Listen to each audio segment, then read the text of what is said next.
Voilà, donc nous sommes ravis de pouvoir intervenir au terme de cette deuxième journée du colloque qui est extrêmement intéressante. Donc nous sommes toutes les deux membres de l'association Femmes & Law, qui est donc une association de juristes féministes. Et par ailleurs, nous sommes toutes les deux avocates au barreau de Bruxelles, spécialisées en droit de la famille, en droit des étrangers. Et nous avons, dans le cadre de notre pratique, à traiter très régulièrement de cas de violence conjugale. Le plus souvent, nous défendons les femmes victimes, mais nous défendons aussi parfois des hommes auteurs.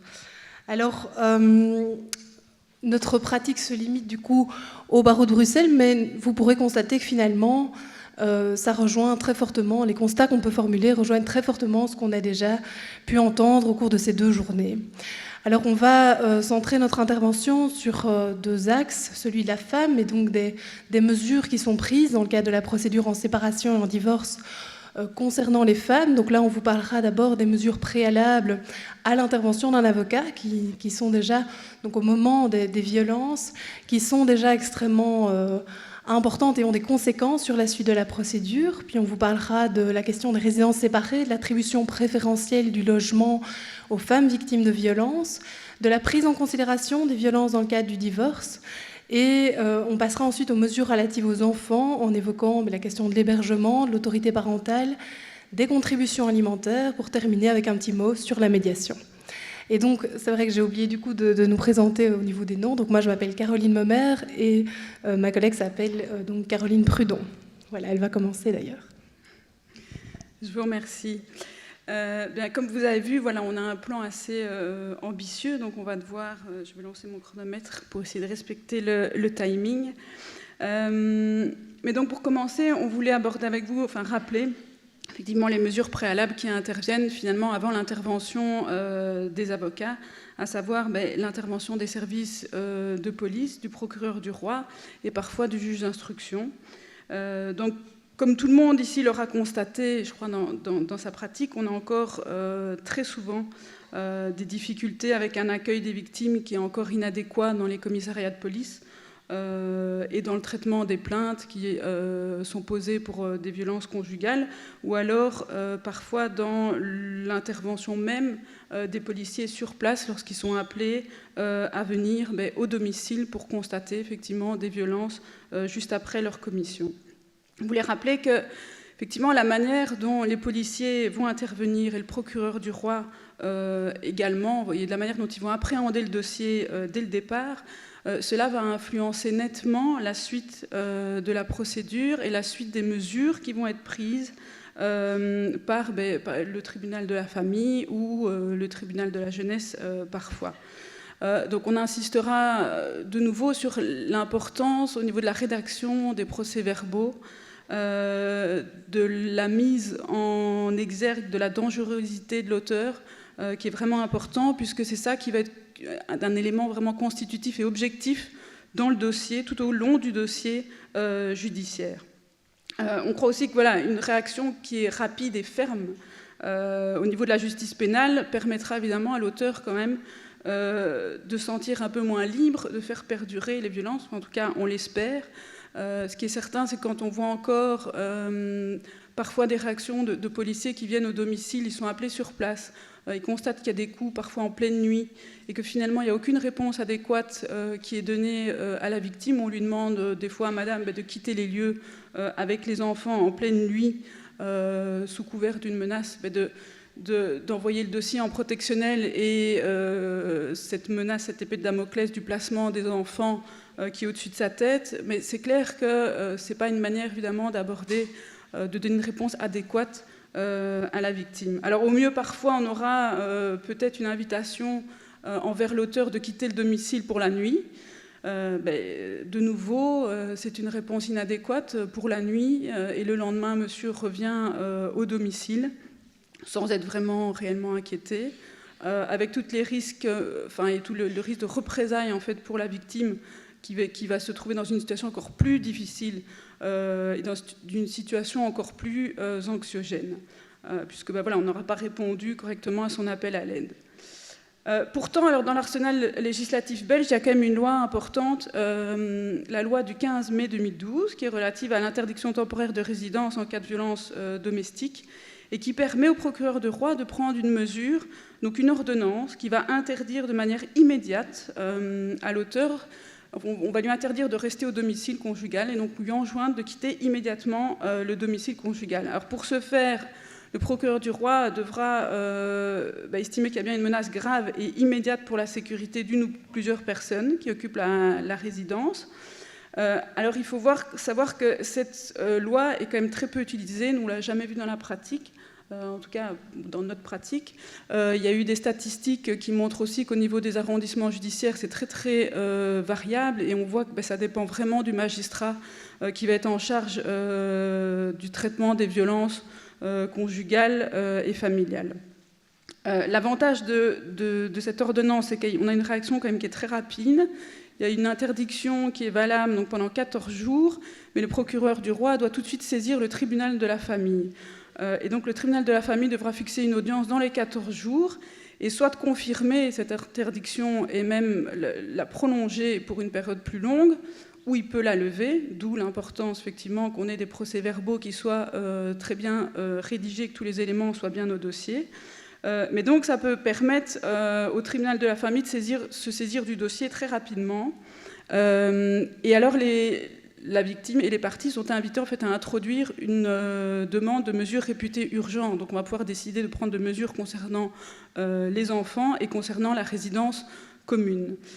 Donc cette loi elle a été modifiée aussi par une loi du 5 mai 2019. Donc on a augmenté, avant le délai était de 10 jours, il est passé à 14 jours. Et il y a une avancée qui est quand même aussi majeure, c'est qu'on a ajouté une sanction en cas de non-respect de cette ordonnance d'interdiction, parce qu'avant il n'y avait pas de sanction. Donc maintenant il y a quand même une sanction avec à la clé un emprisonnement de 8 jours à 1 an, ce qui permet de pouvoir la faire respecter et de la rendre effective. Alors dans les autres possibilités, il y a évidemment les mesures d'éloignement qu'un juge d'instruction pourrait aussi prendre.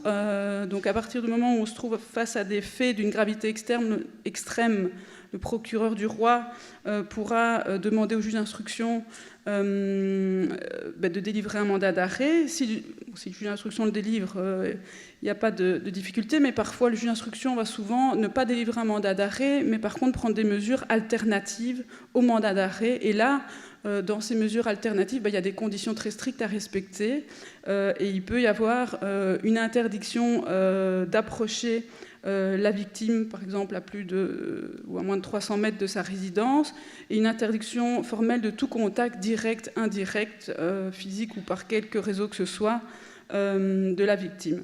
Et l'avocat peut aussi, parfois, si le juge d'instruction n'a pas prévu cette mesure d'éloignement, pourrait la solliciter auprès du juge d'instruction s'il y a des nouveaux faits qui sont commis. Voilà, je cède la parole pour la suite. Alors voilà, la première question qui se pose dans le cadre d'une demande de séparation, c'est la question des résidences séparées et donc la question de l'attribution du logement de la résidence conjugale.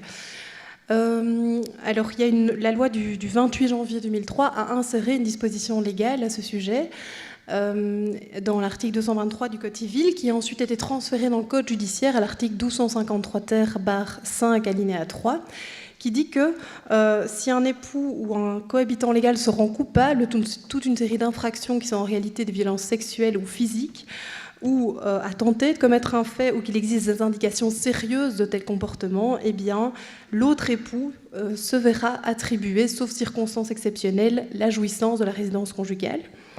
Alors, au début de son entrée en vigueur, on a pu constater au sein des tribunaux que l'application de cette disposition légale était assez stricte, puisque les magistrats étaient avaient besoin d'éléments très très importants pour pouvoir faire application de ces dispositions légales. Et par exemple, la Cour d'appel de Liège, dans un arrêt du 3 février 2004, avait considéré que les actes de violence doivent être volontaires, non provoqués par le comportement de la victime, et graves si isolés ou répétitifs si légers. Et donc dans ce cas de figure, on avait eu plusieurs scènes de violence. La Cour d'appel avait considéré que ces faits étaient finalement inhérents à la séparation, mais comme il y avait quand même eu des coups à plusieurs reprises, il avait dit qu'il pouvait faire application de la disposition légale, mais que c'était extrêmement limite. Alors heureusement, depuis lors, la pratique a évolué et on voit, en tout cas à Bruxelles, une application de ce principe de manière un petit peu plus systématique. Mais ce qu'on peut regretter, c'est qu'il faut, et c'est la loi qui le dit elle-même, uniquement des violences physiques ou sexuelles et qu'on ne prend absolument pas en compte les violences psychologiques et les violences économiques qui font pourtant partie de la définition de la violence domestique dans la Convention d'Istanbul que la Belgique est censée appliquer pleinement. Et donc, pour qu'on puisse faire application de ce principe, il faut un dossier extrêmement complet avec des certificats médicaux, des plaintes, éventuellement des témoignages, puisqu'au moment où le juge va être amené à trancher cette question, en général, la personne n'a pas encore été condamnée au niveau pénal. Et donc, ça reste une appréciation extrêmement souveraine du magistrat. Et il y a vraiment un travail de l'avocat et de la victime qui doit elle-même réunir les preuves de la réalité de ces violences physiques, très souvent. Alors, là, le rôle du ministère public à l'audience d'introduction est extrêmement important, puisque le ministère public a accès au dossier répressif et donc au passé de l'auteur. Petit bémol néanmoins, c'est que le ministère public n'a souvent pas les derniers PV, alors qu'il y a souvent des faits assez récents. Et par ailleurs, si des faits ont été commis dans d'autres arrondissements, il n'a pas toujours non plus les informations. Et donc ça, c'est problématique, et donc on ne doit absolument pas compter uniquement sur le ministère public pour étayer le dossier. Il faut vraiment une démarche proactive de la victime, ce qui n'est pas toujours facile. Alors, autre petite remarque, c'est qu'il y a des exceptions possibles à l'application de ce principe. Si par exemple, le conjoint violent exerce son activité professionnelle au sein du logement, ou si les enfants veulent rester avec le conjoint violent, il arrive que les magistrats estiment qu'il ne faut pas faire application de cette disposition légale. Et dernière chose,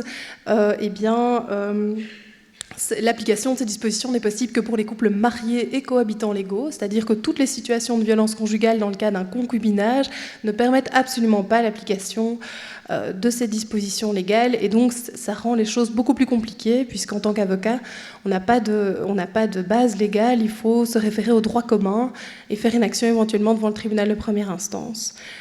Alors, petite remarque aussi sur la question des délais de fixation. En tout cas, à Bruxelles, les délais de fixation sont de plus en plus longs parce que le tribunal manque d'effectifs. Et donc, on se retrouve avec des délais de 6 à 8 semaines pour avoir une première audience, ce qui est vraiment, vraiment problématique dans le cas de victimes de violences qui sont souvent en dehors du domicile conjugal avec les enfants dans une situation précaire, soit une maison d'accueil, soit chez les membres de la famille, les enfants qui ont déjà été témoins de violences, voire plutôt victimes de violences conjugales, et qui sont marqués par celles-ci, vont en plus subir une forme de déracinement pendant plusieurs mois avant de pouvoir réintégrer le logement avec leur mère. Et donc ça, c'est vraiment problématique. Et il faut savoir qu'en tout cas à Bruxelles, l'urgence invoquée, donc par le biais d'une citation, l'urgence invoquée n'est pas acceptée dans le cas de violences conjugales à l'égard de la mère, et donc les juges estiment que ce n'est pas suffisamment urgent. Les cas d'urgence qui sont acceptés sont uniquement les cas d'enlèvement international d'enfants et de violence à l'égard des enfants eux-mêmes, mais sinon c'est extrêmement difficile d'invoquer l'urgence, ce qui fait que les délais sont extrêmement longs. Alors, deuxième mesure qui concerne uniquement les époux, c'est la question de la demande en divorce. Alors, depuis 2007, le divorce pour faute n'existe plus, et donc on a uniquement un divorce en Belgique pour désunion irrémédiable, ce qui engendre qu'on a des audiences qui sont tout à fait expéditives, où les magistrats vont simplement vérifier si les documents sont réunis et si les délais de séparation visés par la loi sont atteints.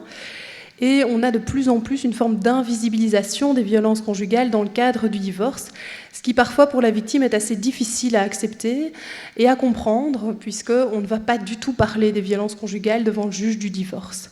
Alors on peut quand même essayer de les invoquer, puisque le paragraphe 1er de l'article 229 parle de désunion irrémédiable qui peut être prouvée par toute voie de droit indépendamment de l'existence d'un délai de séparation.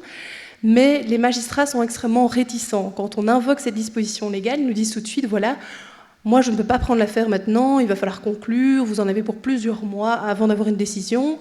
Ils sont réticents à motiver les décisions, parce que c'est plus compliqué évidemment de motiver une décision sur base d'un dossier que sur base d'un simple délai. Et donc les victimes vont très très souvent abandonner. Et c'est vraiment uniquement celles qui veulent aller jusqu'au bout et mener le combat pour une forme de reconnaissance dans le cas du divorce des violences qui vont l'obtenir, mais c'est assez rare et ça nous le regrettons que ce soit si compliqué finalement. Voilà. Merci. Maintenant, on va aborder les mesures qui sont plus relatives aux enfants dans le cas de la séparation. Et la première des questions, comme vous l'aurez vu tout au long de ce colloque, c'est l'hébergement des enfants qui est, on l'a bien compris, une question qui est complexe. Donc, actuellement, mais rien n'est prévu spécifiquement, en tout cas dans la loi belge, concernant l'hébergement des enfants dans le cadre d'un contexte de violence conjugale.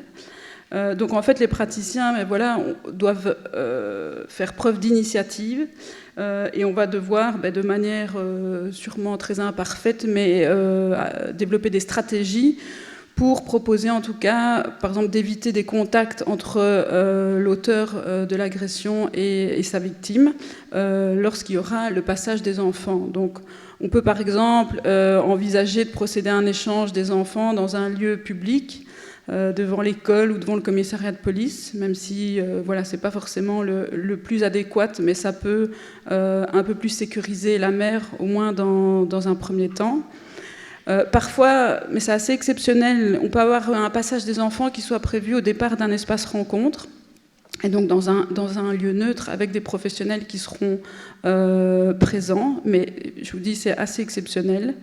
On peut également proposer à ce qu'une personne tierce en fait se charge du passage de l'enfant, et là on va devoir voir dans l'entourage souvent familial, donc par exemple un grand-parent, un parrain, une marraine ou des membres amis proches de la famille qui pourraient et qui veulent bien.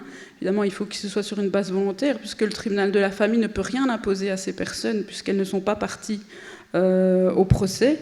Mais donc voilà, ça ne peut effectivement fonctionner que si on ne se trouve pas dans le cadre d'un conflit familial, enfin en tout cas qui est trop aigu, parce que sinon ça pourrait raviver des tensions.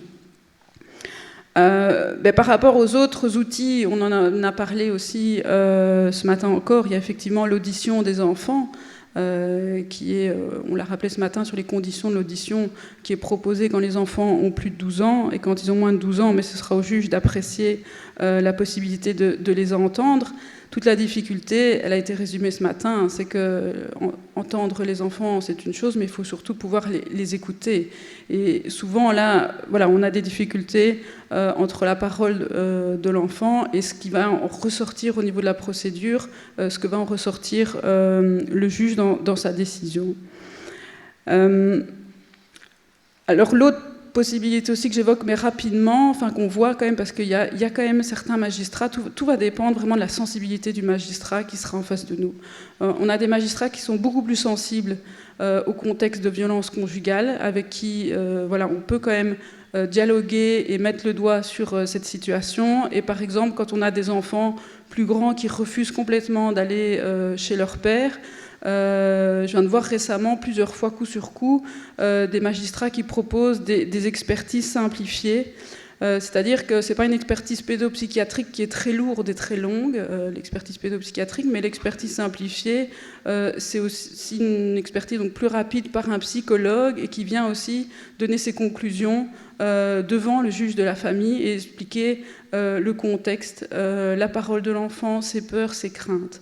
Donc là, on a quand même des avancées, mais tout dépend effectivement de la sensibilité en fait du tribunal. Donc on ne sait jamais effectivement, avec un cas de violence conjugale, devant quel magistrat on va tomber et quelle sensibilité on aura en face de nous. Mais donc, par contre, ce dont parlait hier Monsieur le juge Durand me semble très intéressant, c'est que les mesures d'accompagnement protégé pourraient être une solution vraiment intéressante pour rassurer tout le monde au niveau du passage des enfants. Alors l'autre possibilité, c'est les espaces rencontres. Alors d'emblée, le tribunal de la famille en général ne va pas désigner un espace rencontre dans le cas de violence conjugale. Ça ne va pas être d'emblée, on l'a dit et redit, les juges considèrent que ce n'est pas parce qu'on est un mari violent qu'on est un mauvais père, et nous on doit vraiment batailler pour pouvoir lutter contre ces préjugés. C'est extrêmement difficile de pouvoir lutter contre cette vision des choses. Quand il y a un espace rencontre qui est quand même mis en place, souvent on le réserve à des situations qui sont particulières. Par exemple, quand il y a eu une rupture du lien pendant une certaine période, et donc on veut rétablir en fait des contacts, ou alors un parent qui n'a pas de domicile, ou un parent qui a des problèmes d'ordre psychologique, psychiatrique ou de dépendance. Alors il faut voir que les espaces rencontres, ça aussi, il y a des inconvénients, parce qu'on est quand même parti sur des espaces rencontres qui ont une vocation en fait limitée dans le temps pour les juges. On dit, ben voilà, l'espace rencontre, c'est une étape, mais de toute façon, il va falloir évoluer, et à un moment, on va autoriser les sorties, enfin si ça se passe bien en tout cas, on va évoluer vers une progression, vers des sorties autorisées, et à un moment, mettre fin à l'espace rencontre. Sauf, alors effectivement, si l'espace rencontre va constater de réelles difficultés et des mises en danger des enfants. Mais donc ça, c'est une autre difficulté, c'est-à-dire que les espaces rencontres n'établissent pas des rapports, en général, en tout cas, à part un, en tout cas, sur Bruxelles, mais la plupart des espaces rencontres n'établissent pas de rapports circonstanciés de ce qui s'y passe. Les rapports sont uniquement des rapports en fait, arithmétiques sur le nombre de visites, est-ce qu'il y a des retards ou des absences, mais pas sur ce qui s'y passe ou ce qui s'y dit ou ce qu'ils peuvent constater. Donc les professionnels vont sortir de leur devoir de réserve vraiment quand on va estimer qu'il y a vraiment une mise en danger de l'enfant ou un blocage important, ce qu'on verra plus souvent quand on aura par exemple des adolescents qui peuvent vraiment s'opposer, ou préadolescents, mais pour des très jeunes enfants c'est beaucoup plus compliqué en tout cas à mettre en exergue. Alors, autre point que je vais rapidement aborder, c'est la question effectivement de la protection de la jeunesse. C'est vrai que les avocats peuvent aussi prendre contact avec le parquet jeunesse lorsqu'ils considèrent qu'il y a une situation de violence conjugale qui est vraiment importante et qui nécessite une réaction plus rapide. Mais c'est vrai qu'on est en général assez prudent et frileux parce qu'il faut évidemment avoir l'accord d'abord de son client pour le faire et parce qu'on a toujours effectivement quand même une crainte derrière, une fois qu'on met le doigt dans l'engrenage protectionnel, que l'on aboutisse effectivement à un placement de l'enfant. Donc à nouveau, ici, il va falloir batailler et mettre en avant la mise en danger de l'enfant et la protection qu'il convient de lui apporter, mais c'est la protection par rapport à un parent, pas par rapport aux deux parents. Et ça, c'est assez difficile voilà, encore à faire entendre. On peut aussi s'adresser au SAJ, qui peut donc intervenir. Le SAJ pourra intervenir, effectivement, c'est toujours sur base d'une collaboration avec les parents et sur une base volontaire, parce que ce ne sera pas imposé. Alors là, il y a quand même aussi des risques au niveau de la collaboration, que finalement, l'auteur, le parent qui est violent, va bien vouloir collaborer, mais va essayer finalement lui aussi de faire passer ses thèses et de dénigrer la maman, d'où l'importance évidemment là pour les intervenants d'être très prudents par rapport à ces situations et de pouvoir avoir une formation adéquate pour détecter effectivement les situations de violence et les différencier du conflit conjugal ou du conflit lié à la séparation. Je crois que je n'en dirai pas plus par rapport à la protection de la jeunesse. Dernier point, oui, petite remarque qu'on voulait faire sur l'hébergement égalitaire. Donc il est prévu dans la loi, l'hébergement égalitaire, depuis 2006, donc depuis la loi du 18 juillet 2006, on a inscrit cela dans l'article 374 du Code civil. Et donc c'est devenu effectivement un peu la norme ou le modèle effectivement de référence au niveau sociétal, et donc le tribunal est obligé d'examiner cette demande si un des parents lui en fait la demande. Le tribunal a toujours la possibilité évidemment de s'en écarter s'il estime que ce n'est pas la formule la plus appropriée. Et donc, par contre, donc, sur l'application du recours à l'hébergement égalitaire, c'est quand même très variable d'un tribunal à l'autre. Et en fait, c'est souvent là, la victime ou la mère qui est victime de violence qui va avoir la charge de la preuve de démontrer que le parent violent n'est pas, en tout cas que l'hébergement alterné égalitaire n'est pas la solution la plus adéquate. Et là, c'est très compliqué parce qu'il faut apporter des éléments de preuve souvent objectifs, ce qui n'est pas toujours chose aisée. Et lorsqu'on invoque des violences conjugales, mais ce n'est pas pour ça que les tribunaux acceptent cet argument pour pouvoir ne pas mettre en place un hébergement égalitaire. Et évidemment, si on impose à une mère déjà victime de violences conjugales de mettre en place un hébergement alterné égalitaire, alors qu'évidemment elle y est opposée, qu'il n'y a aucune communication sereine qui est possible entre les parents. Déjà, c'est, je crois, une nouvelle violence, franchement, qu'on impose à cette femme. Et c'est la porte ouverte, ça c'est clair, à la poursuite du cycle de violence à l'infini. Mais donc il faudra démontrer par... je voulais reprendre... C'est vrai... Bon, je ne vais pas le reprendre ici. Mais donc la solution, en tout cas par rapport à l'hébergement alterné égalitaire qu'on peut proposer, serait d'inclure dans la loi une liste non exhaustive en fait, de contre-indications très précises et de circonstances particulières qui justifient que l'on ne fasse, enfin en tout cas qu'on puisse s'écarter du principe de l'hébergement égalitaire. Dans les travaux préparatoires de la loi, il y avait déjà toute une série de critères qui avaient été listés, qui sont assez variés. Il y a l'éloignement géographique des parents, il y a le désintérêt manifeste d'un des parents pour l'enfant pendant la vie commune ou pendant la séparation, un manque flagrant d'aptitude éducative d'un parent, une mauvaise communication entre les parents. Il y en a d'autres également, mais sur lesquels je ne m'attarde pas. C'est clair que les violences conjugales et intrafamiliales pourraient vraiment être ajoutées à cette liste de critères et surtout devraient être insérées dans la loi, parce qu'ici c'est dans les travaux parlementaires. Alors effectivement, si on a une liste, en tout cas, de contre-indications qui figurent, je pense, dans la loi, ce sera beaucoup plus facile, en tout cas pour nous, de convaincre des magistrats de dire, regardez, voilà, il y a une liste de critères, vous devez regarder au cas par cas toujours, mais quand même, c'est indiqué noir sur blanc, et vous devez donc être très prudent dans le cadre d'une situation de violence conjugale. Alors moi, je vais juste dire un petit mot en complément à tout ce qu'on a déjà dit sur la question de l'aliénation parentale. Je pense que ce qui est intéressant de savoir, c'est d'où vient finalement ce concept. On en a beaucoup parlé, mais on n'a pas parlé des origines du concept.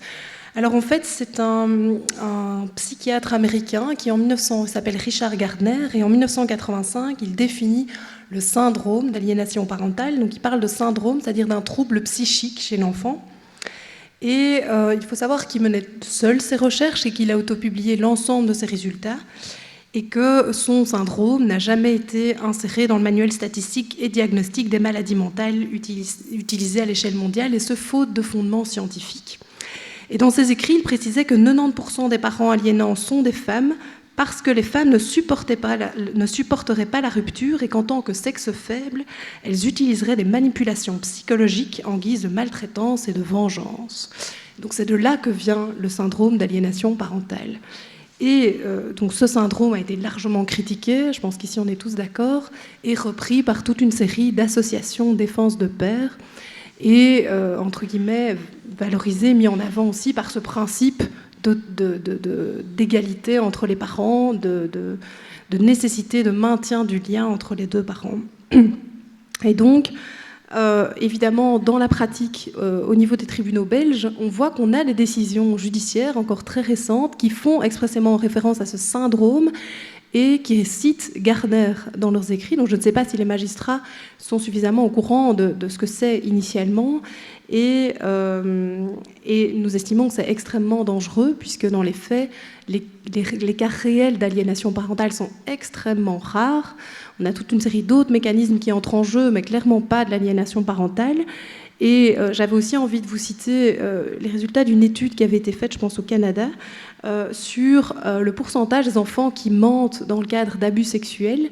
Et en réalité, il y a 0,8% d'enfants qui mentent quand ils parlent d'abus sexuels. Et j'ai l'impression que les praticiens n'ont absolument pas ce chiffre en tête. Et je l'ai d'ailleurs cité lundi à un magistrat de la famille, puisqu'il y avait dans mon dossier des suspicions fortes d'abus sexuels envers les enfants. Et il m'a tout de suite répondu qu'il avait été juge pénal pendant 10 ans et qu'il avait vu bien plus de mensonges que ce que j'étais en train de lui expliquer. Et là, je me suis quand même dit qu'il avait dû faire pas mal d'erreurs dans le cadre de ses jugements et que c'était assez inquiétant. Et donc nous invitons, nous vraiment, les praticiens, avocats et magistrats à prendre beaucoup de distance par rapport à cette théorie. Et je pense qu'il y a vraiment un besoin de formation par rapport à ça.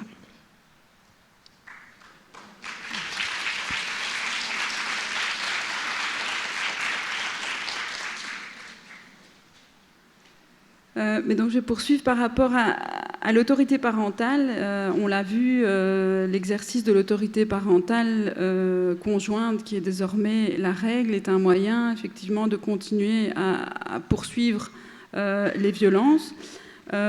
Préalablement, je voulais juste rappeler évidemment la distinction fondamentale, enfin, que peut-être tout le monde connaît ici, mais je la rappelle quand même rapidement, entre effectivement l'exercice de l'autorité parentale et la déchéance de l'autorité parentale, qui elle est une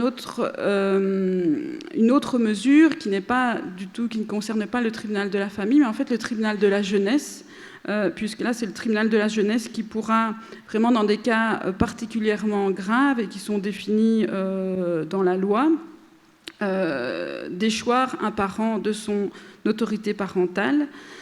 C'est sur demande expresse du procureur du roi. Et donc les deux cas qui sont prévus, c'est la condamnation du père ou de la mère à une peine criminelle ou correctionnelle pour tous faits qui sont commis sur les enfants ou à l'aide des enfants, ou alors pour des condamnations, enfin, ou pour des comportements avec des mauvais traitements, abus d'autorité, inconduite notoire, négligence grave, mise en péril de la santé, de la sécurité ou de la moralité de l'enfant. C'est assez rare au niveau des cas de déchéance de l'autorité parentale. Il n'y en a pas régulièrement qui sont prononcés par les tribunaux de la jeunesse. La différence, c'est que le parent qui est déchu de son autorité parentale, lui ne pourra plus du tout exercer son droit de garde. Parce que souvent, je rappelle ça, cette grosse différence, parce qu'on a même des magistrats de la famille qui parfois, de nouveaux magistrats ou jeunes magistrats qui arrivent, lorsqu'on leur demande de prononcer un exercice exclusif de l'autorité parentale, eh bien ils disent « Ah non, je ne vais pas le faire parce que sinon, monsieur ne pourra plus revenir, il ne pourra plus demander à voir l'enfant », alors que ce n'est pas du tout le cas, ce qui n'est pas du tout exact, puisque dans un exercice exclusif de l'autorité parentale, le parent qui ne peut pas exercer l'autorité parentale peut toujours avoir des relations personnelles, entretenir des relations personnelles avec son enfant. Donc comme on l'a vu, il y a eu une évolution, enfin en tout cas historique, et il est clair qu'actuellement, la norme et la règle, c'est de décider d'un exercice conjoint de l'autorité parentale. Alors pour pouvoir demander un exercice exclusif de l'autorité parentale, en général, il faut batailler. C'est assez compliqué de l'obtenir devant le tribunal de la jeunesse. Alors tout dépend encore de la sensibilité des magistrats. Le seul cas où c'est assez facile de l'obtenir, en général, c'est lorsqu'on est dans le cas d'un père absent, effectivement, qui ne vient plus, un peu disparu de la circulation. Là, c'est la possibilité de l'obtenir, mais souvent, on n'obtiendra pas d'emblée. Clairement, il va falloir revenir devant le tribunal pour justifier que monsieur s'est désinvesti. Voilà, ça fait 2 ans qu'il n'est plus venu voir les enfants, qu'il n'est plus présent. Et donc là, en général, on pourra l'obtenir devant la majorité des magistrats, mais pas devant tous. Voilà, on a d'autres magistrats qui, au contraire, diront « mais non, je ne vais surtout pas prononcer un exercice exclusif de l'autorité parentale. Ça va exclure monsieur, il va se sentir complètement exclu, il n'osera plus revenir pour prendre contact avec son enfant », ce qui est vraiment une erreur, parce que ce n'est pas du tout le cas, puisqu'il peut, effectivement, s'il veut rencontrer de nouveau ses enfants, introduire une nouvelle demande devant le tribunal de la famille. Les cas les plus compliqués, mais ça va être vraiment les cas justement de persistance en fait, du comportement violent par cet exercice de l'autorité parentale conjointe. Parce que clairement, le parent violent et dominant, il va continuer, mais insidieusement, à reproduire ce cycle de violence par l'intermédiaire et à travers les enfants communs. Donc en fait, toutes les décisions importantes qui vont concerner les enfants vont faire l'objet de désaccords, de contestations sur le choix de l'activité extrascolaire, sur les vacances à l'étranger, le choix de l'école, le choix de tel médecin, du suivi psychologique qui n'est pas autorisé. Et là, c'est plus compliqué de convaincre les tribunaux d'octroyer un exercice exclusif de l'autorité parentale. En fait, ce qui est malheureux, c'est qu'on va devoir vraiment constituer un dossier et constater, preuve à l'appui, chaque fait, chaque désaccord, chaque refus qui a été contraire en fait, à l'intérêt des enfants pour pouvoir retourner devant le tribunal. Alors ça pose des difficultés pratiques d'une part, parce que concernant savoir l'accès à la justice, c'est pas si simple non plus de à chaque fois retourner devant la justice et réactiver une procédure judiciaire. Ça coûte. Souvent, les procédures antérieures ont déjà été longues et éprouvantes et on n'a pas vraiment envie de se replonger dans ces procédures. Souvent, ça ravive aussi des tensions et parfois de la violence à chaque fois qu'on revient devant le juge. En plus, sans être sûr, effectivement, d'obtenir ce que l'on demande.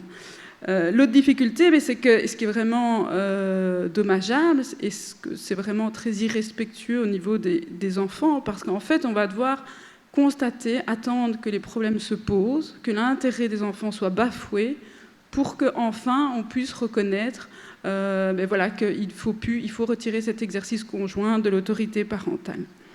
Alors une autre possibilité qui est intéressante, qui parfois permet un peu une porte de sortie, est de proposer au tribunal un exercice exclusif de l'autorité parentale, donc pour la mère, mais modalisé. Parce que l'article 374 du Code civil, l'alinéa 3 du paragraphe 1er, propose effectivement cette possibilité, c'est-à-dire qu'on va dire madame peut un exercice exclusif de l'autorité parentale, sauf, par exemple, pour le choix de l'école, où là, elle devra continuer à demander l'accord de monsieur. Donc on peut parfois prévoir, pour une ou deux décisions importantes, ça permet des fois de convaincre le tribunal et d'avancer pour d'autres difficultés plus pratiques et plus nombreuses. Alors, la dernière mesure qui concerne les enfants, c'est la question de la contribution alimentaire, qui est alors source de violence post-séparation économique, mais aussi fortement de source de violence psychologique, voire même de violence physique. J'avais par exemple un dossier dans lequel ma cliente était en séjour illégal, elle n'avait malheureusement aucune ressource, et donc elle avait été victime de violences conjugales assez graves durant la vie commune, et à chaque mois, quand elle allait demander les 100 € auxquels le tribunal avait considéré qu'elle avait droit, eh bien, elle était victime de nouvelles violences. Et donc, c'est vrai que c'était extrêmement problématique, qu'on a dû trouver des moyens de faire cesser ces violences, mais donc ça engendre parfois aussi des violences physiques. Alors, selon un rapport publié par la Ligue des familles en 2018, 47% des parents séparés peuvent prétendre au paiement d'une contribution alimentaire et 39% d'entre eux ne l'aperçoivent pas de manière régulière. Donc les défauts de paiement sont extrêmement importants. Et au niveau des modalités d'hébergement, l'hébergement principal reste dominant et 79%, ce sont en fait pour 79% des mères qui exercent cet hébergement principal. Et donc les mères sont les principales demandeuses de contributions alimentaires. Alors, en général, ce sont elles qui sont économiquement les plus faibles. Dans le cas de victimes, dans le cas de violences conjugales, elles ont déjà mené un combat pour se séparer. Elles ont mené un combat par rapport aux enfants. Et donc, le combat lié à la contribution alimentaire, souvent, c'est celui-là qu'on laisse un peu de côté. Elles sont extrêmement réticentes à demander une contribution alimentaire. Et si elles l'ont reçue, elles sont extrêmement réticentes à demander l'exécution des modalités à l'ex-conjoint violent, parce qu'elles ont très peur des conséquences, sachant que les questions financières sont toujours extrêmement sensibles après la séparation, et ce, même dans les conflits, pas seulement dans le cadre des violences conjugales. Alors, il y a différentes possibilités pour essayer de récupérer ces contributions alimentaires. On a la voie classique de l'huissier, mais qui est coûteuse. Et pour les femmes victimes de violences, envoyer un huissier chez monsieur, c'est souvent absolument inconcevable, vu les peurs de représailles que ça peut engendrer. Alors, on a deux autres mesures. On a la délégation de somme, qui est prévue à l'article 203 ter du Code civil, et qui est donc une mesure gratuite qui doit être octroyée par le tribunal en cas de non-paiement de la contribution alimentaire à concurrence de 2 mensualités, consécutives ou non. Eh bien, on peut faire appel au greffe du tribunal de la famille pour qu'il aille chercher immédiatement les revenus à la source, soit chez l'employeur ou à la caisse d'allocation de chômage ou la mutuelle, par exemple. Alors le problème de cette mesure, c'est comme je le disais, il faut que la victime l'ait expressément demandé quand elle demande une contribution alimentaire, et que les tribunaux sont très réticents à l'octroyer dès un premier jugement en disant voilà, il faut d'abord prouver qu'il y a une possibilité de défaut de paiement. Et évidemment, quand la séparation est assez récente, c'est assez compliqué de démontrer que monsieur ne payera pas cette contribution alimentaire, même si ça se vérifie extrêmement souvent, surtout dans le cas de violences conjugales. Et donc, il faut retourner devant le tribunal de la famille, donc ce qui prend plusieurs mois durant lesquels la contribution alimentaire n'est pas payée, pour pouvoir après mettre en œuvre cette mesure qui, par ailleurs, ne permet pas de récupérer les arriérés. Et donc, on a toute une série de mois qui n'ont pas été payés, qui ne seront jamais récupérés. Donc ça, c'est un problème. Alors, une autre possibilité qui est fortement utilisée pour les femmes victimes de violences, c'est faire appel au SECAL, le service des créances alimentaires, qui a été créé par une loi du 21 février 2003 et qui est chargé d'octroyer donc des avances sur la contribution alimentaire. Alors les femmes victimes de violences sont beaucoup plus enclines à se rendre au SECAL parce qu'on a vraiment un tiers, une institution qui va lui verser des avances et qui va se charger d'aller récupérer les sommes chez monsieur, qui ne verra pas alors l'action comme venant de madame, mais plutôt de cet organisme étatique. Et donc, c'est pour elle beaucoup plus simple de s'adresser au SECAL.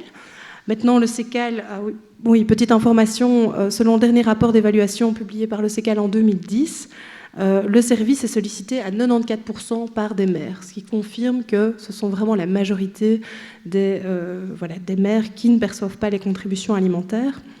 Alors, des petites remarques par rapport au SECAL. L'intervention du SECAL est plafonnée. Ça a été rehaussé à partir du 1er janvier 2020 à 2 200 € par mois. Donc, il y a toute une série de femmes qui gagnent un peu plus, qui n'ont malheureusement pas accès au SECAL. Et le montant de l'intervention est aussi plafonné à 175 € par mois et par enfant. Et puis, ça implique une démarche proactive de la part du créancier d'aliments, puisqu'il va devoir se rendre au SECAL, faire signifier le jugement, ce qui a un coût, et remplir toute une série de documents. Alors, il faut aussi savoir que le SECAL n'octroie pas d'avance pour les arriérés. Donc, tous les arriérés, tout ce qui n'a pas été payé, et en général, quand une femme s'adresse au SECAL, ça fait quand même plusieurs mois, voire plusieurs années qu'elle n'a pas perçu la contribution alimentaire. Donc, elle est dans une situation économiquement assez difficile.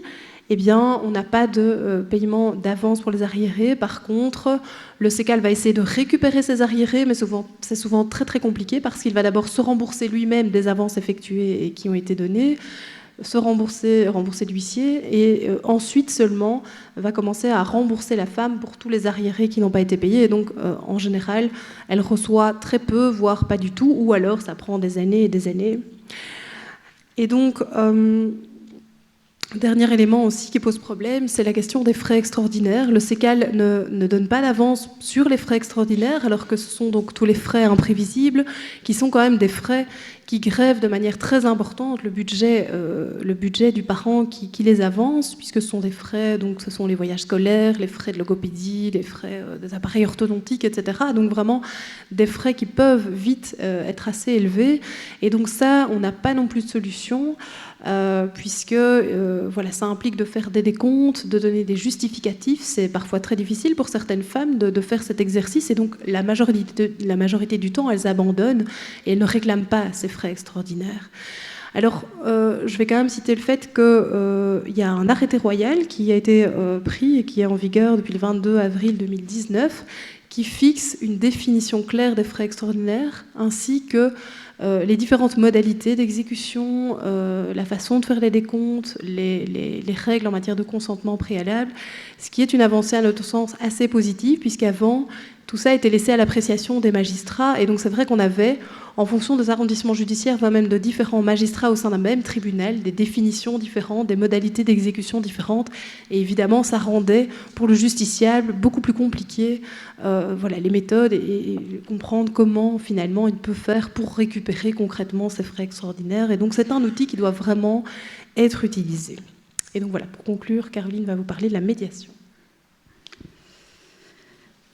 Voilà, mes derniers points qu'on voulait aborder avec vous, effectivement, c'est une question plus transversale, mais donc la médiation. Donc à chaque procédure, requête qui est introduite devant le tribunal, lorsque les parties reçoivent leur convocation, elles reçoivent des informations sur les possibilités pour elles d'entamer une médiation.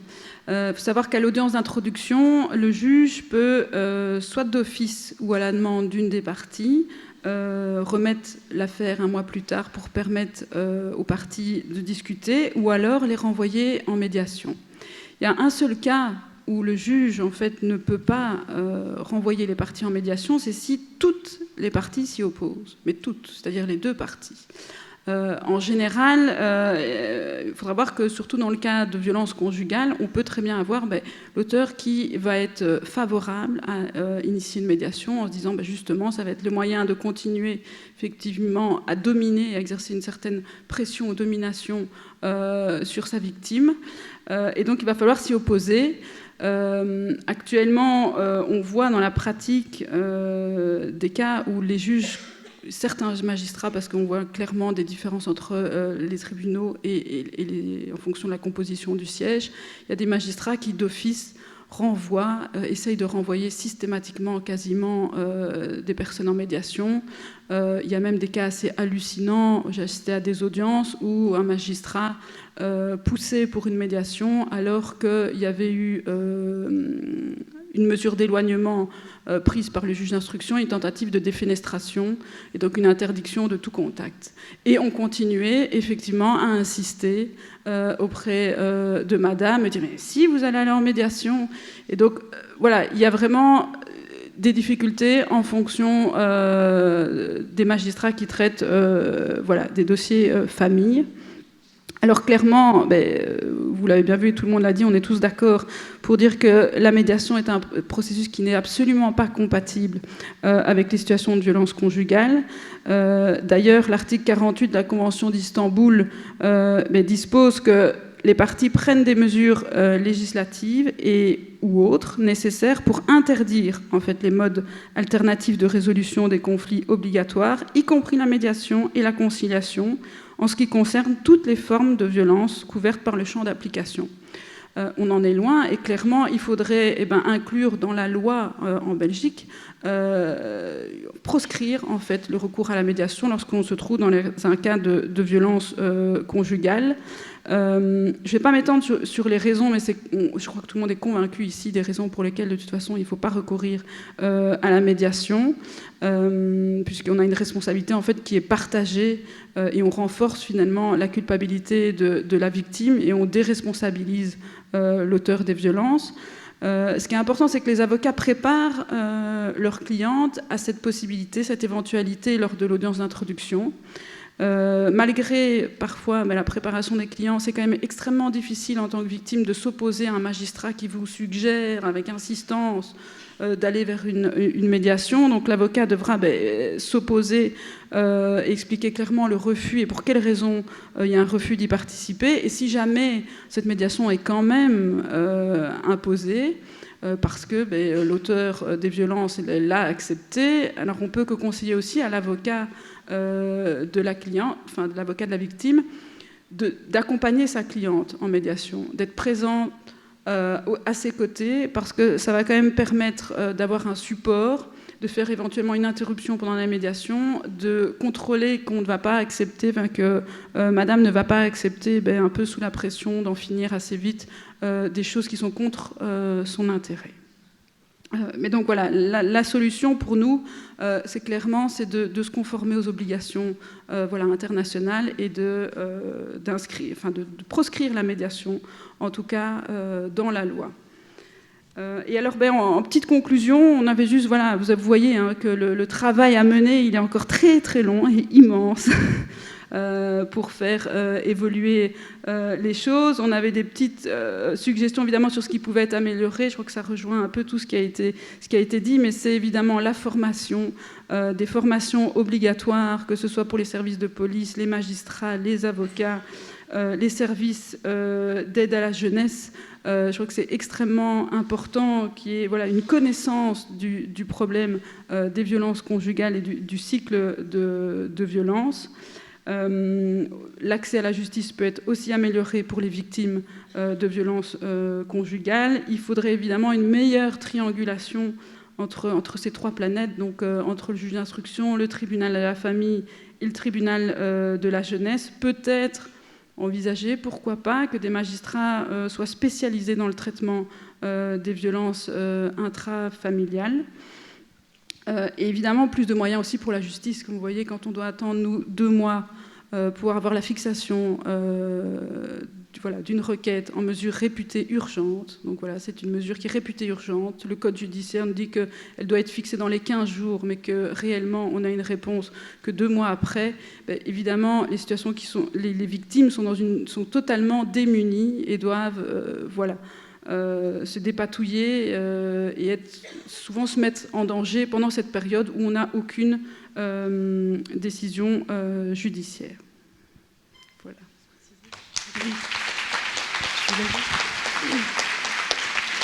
Je voulais juste profiter que vous soyez très nombreux pour vous dire que l'ASBL Femen Law a mis sur pied un code du droit des femmes, ça n'existe pas encore. Il sera publié le 8 mars 2020 aux éditions Larcier, c'est un code commenté, donc je vous invite vraiment à prendre connaissance de cet ouvrage qui sera certainement très utile à vous.